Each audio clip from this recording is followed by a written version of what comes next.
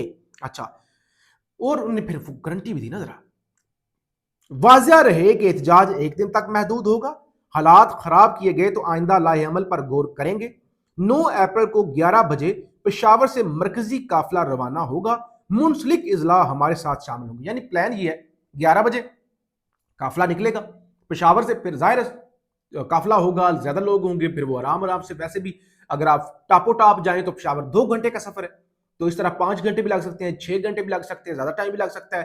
تو مختلف جو ہو گئے، 4 سدہ ہو گیا، مردان ہو گیا، نوشہرہ ہو گیا، سوابی ہو گیا، تو جو ملحقہ اضلاع ہے وہاں سے لوگ ملتے جائیں گے اور ایک بڑا قافلہ جو ہے وہ آئے گا. اور ممکنہ طور پہ شاید ان کو وہ اٹک والے پل سے آگے نہ جانے دیا جائے اور اٹک پل کو بند کر دیا جائے، یہ بھی ایک ہو سکتا ہے. اچھا، اسلام آباد ہائی کورٹ سے خبر سن لے، میں پھر مولا فضل الرحمان کی طرف آتا ہوں. اسلام آباد ہائی کورٹ میں توشہ خانہ 1 کیس میں سزا کے خلاف اپیلوں کی جلد سماعت اور بانی P T I Imran Khan کو قانونی مشاورت کے لیے وکیل سے ملاقات کی اجازت دینے کے لیے درخواست دائر کر دی گئی ہے.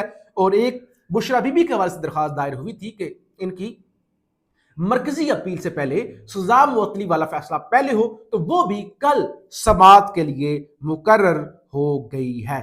اچھا، حکمران اتحاد کا بھی آج مشترکہ جو پارلیمانی پارٹی کا اجلاس ہوا ہے، پارلیمانی پارٹی اجلاس میں شرکت کے لیے اراکین پہنچے ہیں. وزیر دفاع خواجہ آصف احسن اقبال، ریاض پیرزادہ، بیرسٹر عقیل ملک اجلاس میں شرکت کے لیے جو ہے وہ پہنچے ہیں. یعنی اعتماد میں لیا جائے گا نا. ان کو کیا اعتماد میں لینے کی ضرورت ہے؟ جو جیتے ہی نہیں ہوئے، جو جعلی ووٹوں، ان کو کیا بتانے کی ضرورت ہے کہ وہ ان کو بتایا جائے کیا ہوگا کیا نہیں ہوگا. اچھا، مولانا فضل الرحمان کے حوالے سے 2 خبریں آپ کے سامنے رکھ دوں. مولانا فضل الرحمان نے پیٹرولیم مصنوعات کی قیمتوں میں اضافے کے خلاف آئندہ جمعے کو ملک گیر احتجاج کا اعلان کر دیا ہے. ظاہر ہے آج بلوم برگ کے اندر بھی، آج بلوم برگ دنیا کے سب سے بڑا معیشت کے حوالے سے جریدہ، اس نے بھی لکھا ہے پاکستانی معیشت کے حوالے سے. اور اب نہیں نکلیں گے تو پھر کب؟ بلوم برگ نے لکھا ہے کہ پاکستان's economy already under strain from soaring oil prices is facing a new setback after it failed to reach agreement with the UAE to roll over 3 billion in debt for the first time in 7 years. کہ بھائی ایک تو economy کا بیڑا گرک، دوسرا تیل قیمتیں اوپر چلی گئی، اور اوپر سے UAE نے پیسے مانگ لیے. پاکستان کا برا حال ہے.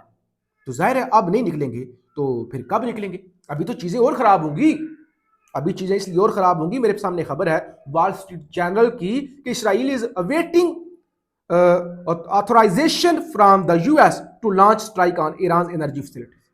وہ تو انتظار کر رہے ہیں. اور اگر یہ حملہ خدا نخواستہ ہو گیا، اور ٹرمپ کی ڈیڈ لائن کے اندر بھی ویسے کوئی 12-14 گھنٹے ہی رہ گئے ہیں، رات کو ٹرمپ نے پھر 24 گھنٹوں کی توسیع کر دی تھی، تو چیزیں تو خراب ہوں گی.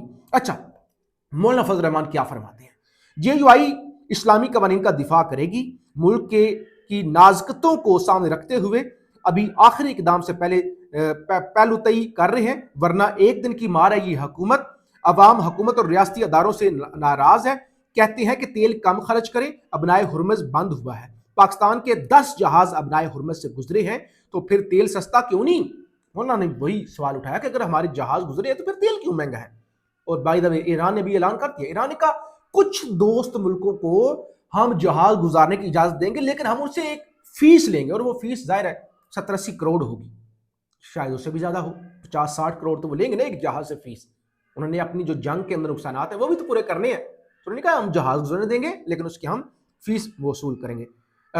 مولانا کہتے ہیں ٹرمپ تنہا ہے، امریکہ میں لوگ ان کے خلاف نکل چکے ہیں. حکومت اور پھر ان کا ایک صاحب نے بڑا خوبصورت تبصرہ کیا کہ ابنائے ہرمز تو پل صراط بن گئی ہے، اور ایک حافظ جی پل صراط سے 10 لوگوں کو گزار سکتا ہے، جبکہ ہمارے حافظ جی نے 10 جہاز گزار دیے ہیں. یہ قوم کے ساتھ مذاق کیا جا رہا ہے. سنجیدہ چہروں کے ساتھ قوم کے ساتھ کھلواڑ کرنا کسی صورت قابل قبول نہیں ہے. اور بہرحال مولانا فضل الرحمان نے اعلان کر دیا احتجاج کا. ان کا ابھی کیونکہ ملک بڑی نازک صورتحال سے گزر رہا ہے، اس لیے ہم ابھی حتمی کال نہیں دیں گے، لیکن ہم اب آہستہ آہستہ سڑکوں پر آئیں گے. تو لگ یہ رہا ہے یہ اکانومی کا پریشر اور وہ ساری چیزوں کو مولانا فضل الرحمان ملک کی بہتری کے لیے نہیں, مولانا فضل الرحمان بارگیننگ چپ کے طور پہ استعمال کرنا چاہتے ہیں کہ حالات خراب ہے, لوگوں کے اندر غصہ ہے, تو لہذا میرے ساتھ کوئی تعاون کرے. ورنہ تو اس سے کم 150 روپے پیٹرول تھا تو مولانا فضل الرحمان سڑکوں پر تھے. فیڈ بیک ضرور دیجیے گا. پاکستان زندہ باد.